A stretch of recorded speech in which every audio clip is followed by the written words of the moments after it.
love to move on to something else that we've talked about recently, the telescope house. Yes.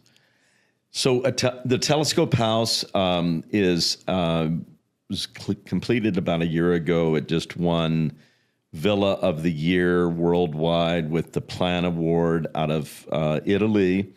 And this is a very interesting project that a couple from Cambridge, Massachusetts, contacted us in May of 2020. And they wanted to maybe do a house in Sedona or Park City. They've been coming out to the West, hiking for 20 plus years. And their idea was to do a house that they could use as a quarterly retreat, and it would also be rented as a short-term rental in between. And so from the beginning, it was designed as a kind of DIY, do-it-yourself mini hotel that was about economic sustainability, and also they wanted to create an experience, and they wanted to be able to share that experience with other people. And they loved the counterpoint to Boston and coming out to the West. They had been working quarterly retreats before the pandemic, and they're young software designers, and they would go to different places just to mix it up and work there for 3 or 4 weeks. And so they had this very interesting concept that never had I had a client that had come to me with this kind of idea. So it was both designed for them as their future retirement home and their long, their kind of forever home. But it would also be about sharing it with other people, and they wanted it to do both things. And an income property, and it's pretty successful, right? It is. It's very successful. It's Airbnb.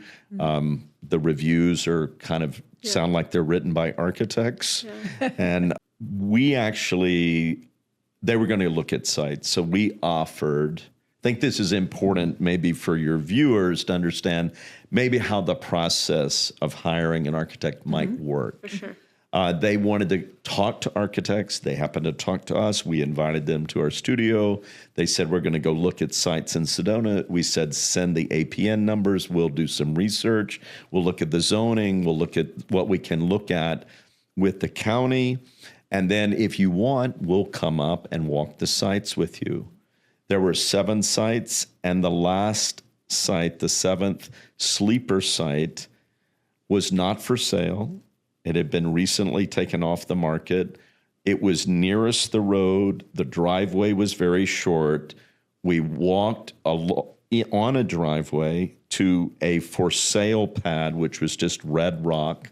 We were between these telescoping junipers.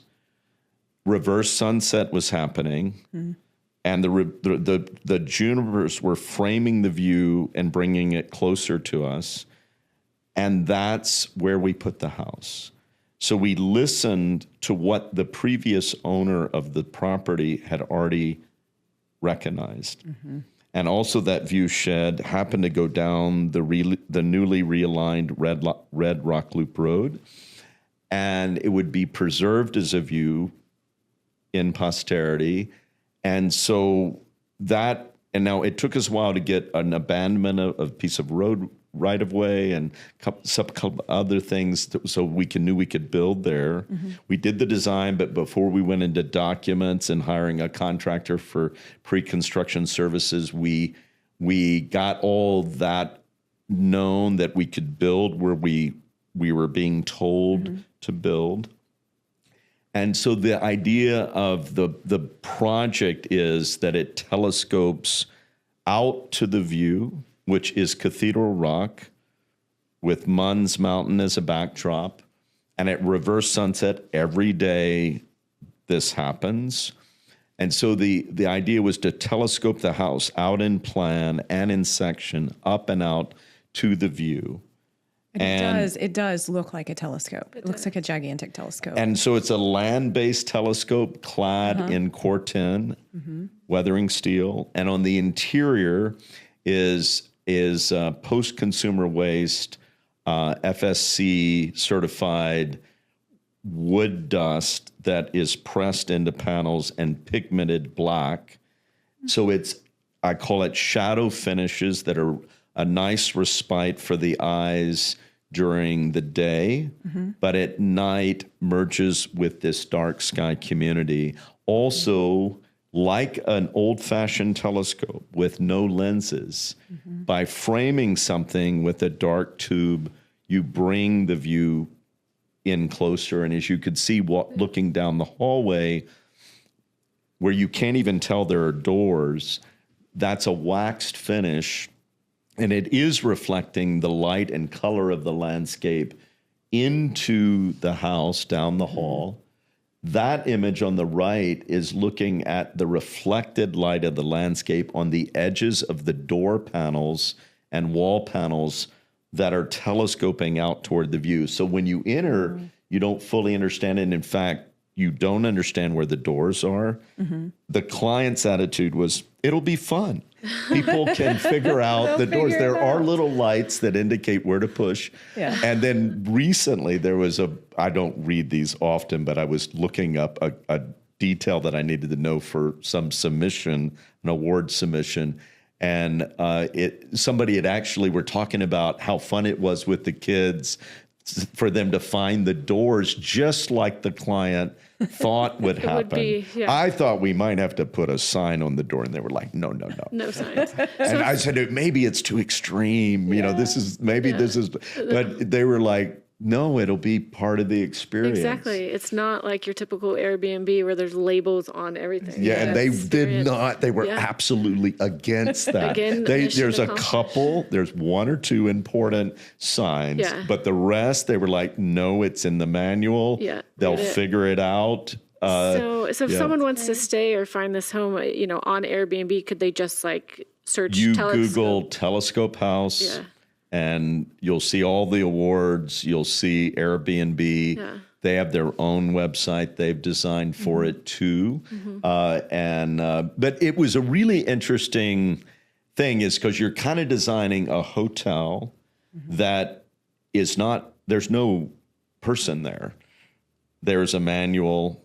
It's this new world we live in, right? And where people can create a business. And they can, share, and I'm not just saying that, they really genuinely want to share this. And I think there's an article coming out soon in one of the local magazines, and the writer was saying, they're sharing this. Yeah. It is pretty amazing. It is. I think what award did it win? Was it the AIA? Did it win a citation award? It won a Distinguished Architecture Award, and your client was in town. I think I met. And the contractor and the client, all of us were on stage, and it was so cool. Well, and thanks this for was constructed by Roots Design Build, Mark McCullough, incredible crafts person, and a great team. It's penultimate craft. Chris Madsen has a company here that does the best cabinetry in town. The interior of this house the entire interior is a cabinet. There's no drywall. The floors, walls, and ceilings are one material, either waxed and buffed, or lacquered. We might have to do a bespoke retreat there later. Seriously.